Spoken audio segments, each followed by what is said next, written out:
Hello viewers, Haider निस्वान channel में आपका इस्तकबाल है। इस वीडियो की मदद से आज हम ओवर थिंकिंग के बारे में जानने की कोशिश करेंगे। दरअसल ओवर थिंकिंग क्या है, यानी ज़्यादा सोचना ओवर थिंकिंग कहलाता है। हमेशा कुछ न कुछ सोचते रहना ओवर थिंकिंग है। मैं आपको बता दूं कि प्रेजेंट सिचुएशन में बहुत सारे लोग अपने फ्यूचर को लेकर सोच में डूबे हुए हैं। उनकी सोच मुस्तकिल किसी न किसी एक पॉइंट पर रुक रही है। लॉकडाउन के बाद क्या होगा, हमारा काम चलेगा कि नहीं, हमारी नौकरी रहेगी या निकाल दिए जाएंगे, हमारा बिज़नेस कैसे चलेगा। ये वो सवालात हैं जो हम में से बहुत सारे लोगों के जहनों में चल रहे हैं। अब सवाल ये उठता है कि इस तरह की सोच में खराबी क्या है। हर बंदा अपने पास्ट, प्रेजेंट और फ्यूचर को लेकर कुछ ना कुछ सोचता है। जी हाँ, बिल्कुल सही है। ये आम ख्यालात हैं जो किसी भी इंसान के मन में आते हैं, चले जाते हैं। और परेशानी की बात इस वक्त है जब इंसान मुसलसल सोचने लग जाए। आपने कभी गौर किया होगा कि कुछ लोग हमेशा कुछ न कुछ सोचते रहते हैं, अपनी सोचों में डूबे रहते हैं, मुसलसल एक जगह देखते हुए कुछ न कुछ सोच रहे होते हैं।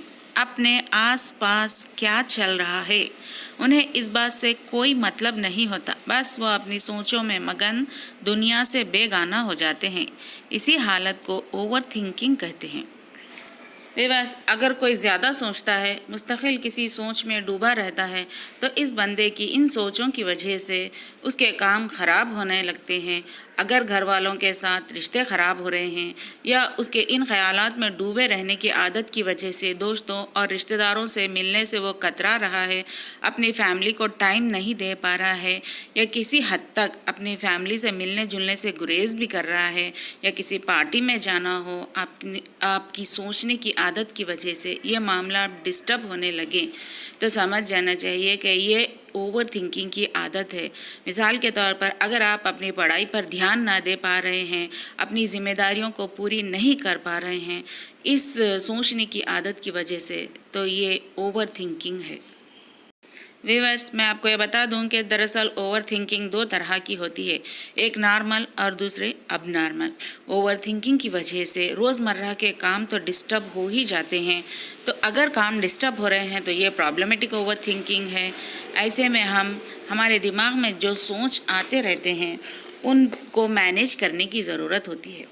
मिसाल के तौर पर मैं आपको बता दूं कि मान लो कि किसी औरत का शौहर बीमार हो गया है, तो ये औरत सोचती है कि मेरे शौहर कब ठीक होंगे कि नहीं। फिर ये ख्याल आने लगता है कि कहीं मेरे शौहर का इंतकाल ना हो जाए।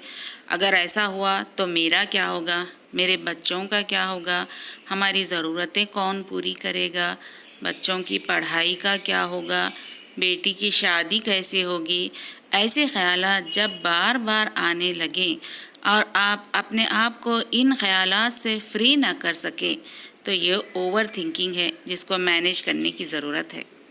व्यूअर्स, हम ज़िंदगी में कई एक अच्छे और बुरे वाक़यात से गुज़रते हैं। हमारे साथ सुबह से लेकर शाम तक बहुत सारे वाक़यात होते रहते हैं। कुछ वाक़यात अच्छे होते हैं और कुछ वाक़यात ख़राब होते हैं। मिसाल के तौर पर अगर आप एक्सपेक्ट कर रहे हैं कि आपके शौहर आपकी कही हुई हर बात माने, अगर शौहर आपकी बात मान लेते हैं तो ये एक अच्छा वाक़या है, इसका रिज़ल्ट भी अच्छा होगा। वहीं पर अगर मामला उल्टा हो, मान लो कि आप एक्सपेक्ट कर रहे हैं कि आपका बच्चा एग्ज़ाम में अच्छे मार्क्स से कामयाब हो जाए, लेकिन बच्चा फ़ेल हो गया, तो ये ख़राब वाक़या है।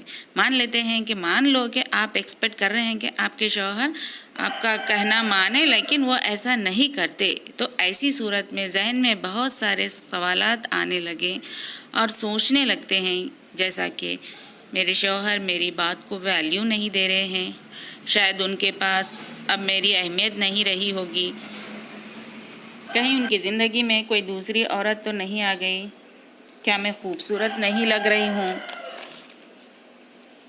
मेरी खूबसूरती ख़त्म हो गई क्या, शायद मेरी किस्मत ही ख़राब है, अब मेरा क्या होगा। इस तरह के ख़यालात चलते रहते हैं। ये ख़यालात नेगेटिव थाट्स में बदल जाते हैं। फिर ये नेगेटिव थाट्स हमारे इमोशंस पर असर डालने लगते हैं और हमारा बिहेवियर नेगेटिव होता चला जाता है। आगे बढ़ने से पहले आप लोगों से एक गुजारिश है कि अगर आपने मेरा चैनल सब्सक्राइब नहीं किया है तो सब्सक्राइब कीजिए और बेल आइकन को ज़रूर प्रेस कीजिए ताकि जब कभी मेरा नया वीडियो आए आपको इसकी इत्तला मिलती रहे।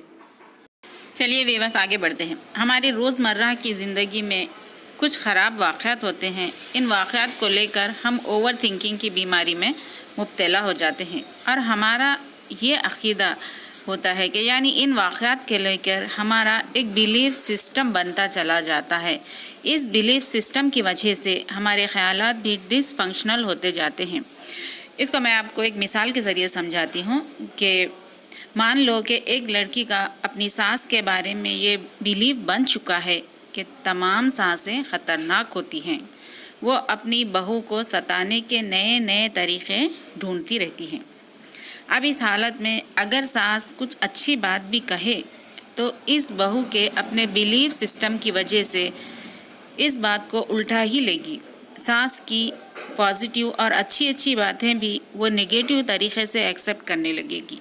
अब बहू बैठकर सोचने लग जाती है कि उन्होंने ऐसा क्यों कहा होगा, इसमें उनकी क्या नीयत होगी, मुझे इस तरह जवाब में क्या कहना चाहिए था, वगैरह वगैरह। ऐसा सोचते हुए बहू को नहीं लगेगा कि इसके तमाम ख़यालात डिसफंक्शनल हैं, यानी इसकी ये डिसफंक्शनल थाट्स की वजह से ही उसको सारी चीज़ें गलत मालूम हो रही है, जिनको करेक्ट करने की ज़रूरत है। चूँकि इसमें इसका बिलीफ सिस्टम शामिल है कि सास बहू की दुश्मन है, इसीलिए वो सास की हर बात को गलत ही सोचेगी और इन बातों को लेकर के लगातार सोचने बैठ जाएगी।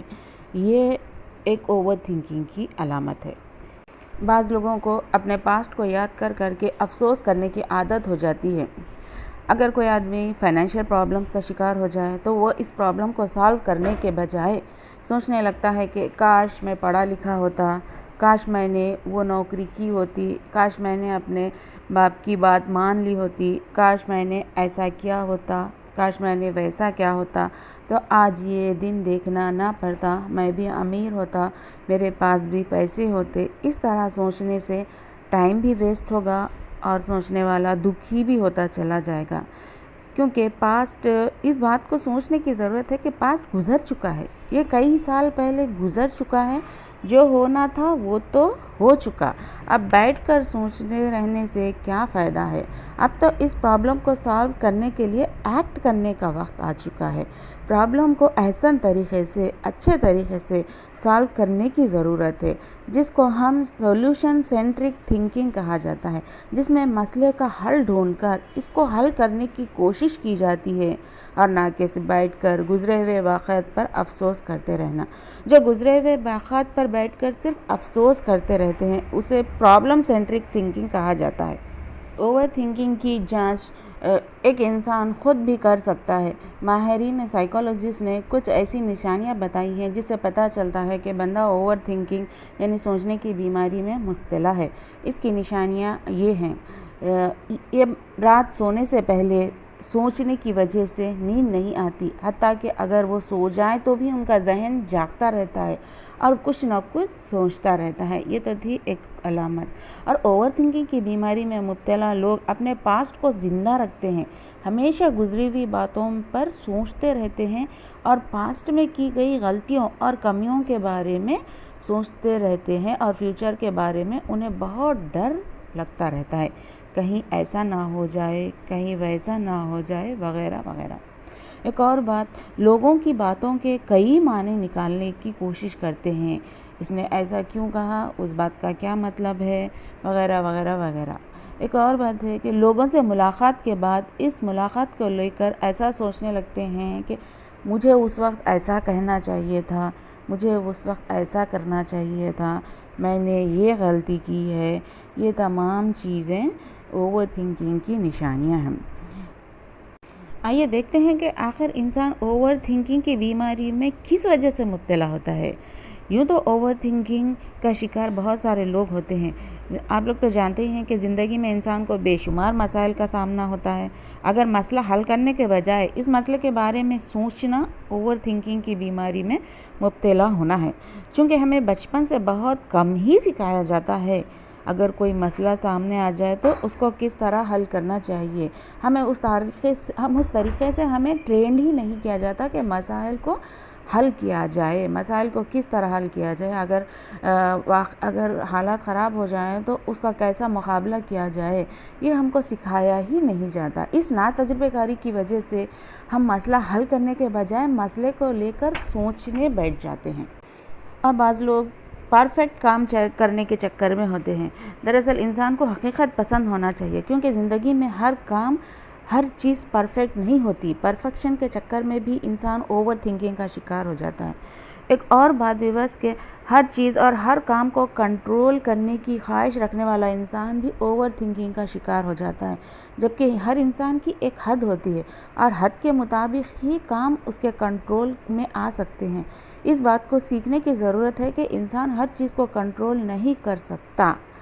एक और बात कि पास्ट में जो गलतियाँ हो चुकी है उनसे सीखा जाना चाहिए, लेकिन उसको बदला नहीं जा सकता। लिहाजा हम पास्ट की गलतियों से सबक लेने की कोशिश करना चाहिए। चलिए, ओवर थिंकिंग की बीमारी का क्या इलाज हो सकता है ये देखेंगे। दरअसल ओवर थिंकिंग की बीमारी का इलाज बहुत हद तक इंसान के हाथ में भी है। अगर इंसान चाहे तो ओवर थिंकिंग की बीमारी से निकल सकता है। मिसाल के तौर पर जहन में जो सोचने के बजाय जहन में जो सोचें अपनी आती लगती हैं, उसको सोचने के बजाय अपने ख़यालात को एक पेपर पर लिख लें। उससे आपका जहन सोचों से खाली होने लगेगा। इसका ये फ़ायदा होगा कि ख़यालात जहन में जमा होने के बजाय पेपर पर जमा होने लग जाएंगे। एक और तरीक़ा है जो माहिर साइकोलॉजिस्ट बताते हैं कि साइकोलॉजिस्ट की राय है कि इंसान को सोचने के लिए दिन में या हफ्ते में कोई वक्त मुकर्रर करना चाहिए, जिसमें बैठकर वो ख़ास कर सिर्फ सोचने का काम करें। हो सकता है कि दिन में 1 घंटा सोचने के लिए रख देने से सारा दिन में सोचने की आदत ख़त्म हो जाएगी। मिसाल के तौर पर अगर मान लो कि आपने सोचने के लिए एक वक्त मुकर्रर कर लिया है, जैसा कि 4 बजे से 5 बजे शाम, ये सोचने का वक्त है। आप उस वक्त बैठकर सोचते रहें और अगर दिन में सोचें आए तो फ़ौरन जहन को डाइवर्ट कर दें कि ये तो शाम में सोचेंगे। इस तरह सोचने की बीमारी से आहिस्ता आहिस्ता छुटकारा मिलेगा। धीरे धीरे 1 घंटा सोचने के वक्त को आधे घंटे तक कम कर सकते हैं और आप चाहे तो धीरे धीरे बहुत ही कम टाइम सोचने के लिए दे सकते हैं। इस तरीके से ओवर थिंकिंग की बीमारी से छुटकारा मिलने में मदद मिलेगी। याद रखिए, इस वक्त आप सिर्फ सोचेंगे और कुछ ना करेंगे। एक और बात बेबस के बेड पर लेट कर सोचने के बजाय बैठ कर सोचें। अगर फिर भी आपका जहन सोचने लगता है तो फ़ौरन इस सोच को छीन लें और जहन को किसी काम में लगा दें। एक और बात, दूसरों की कही और सुनी बातों को अपने जहन पर सवार ना होने दें। अपनी ज़िंदगी का एक गोल सेट करें और इस मकसद को हासिल करने में लग जाएं। अपनी पर्सनालिटी को डेवलप करने की कोशिश करें। इस तरह आप ओवर थिंकिंग की बीमारी से निकलने में कामयाब हो सकते हैं। शुक्रिया दोस्तों।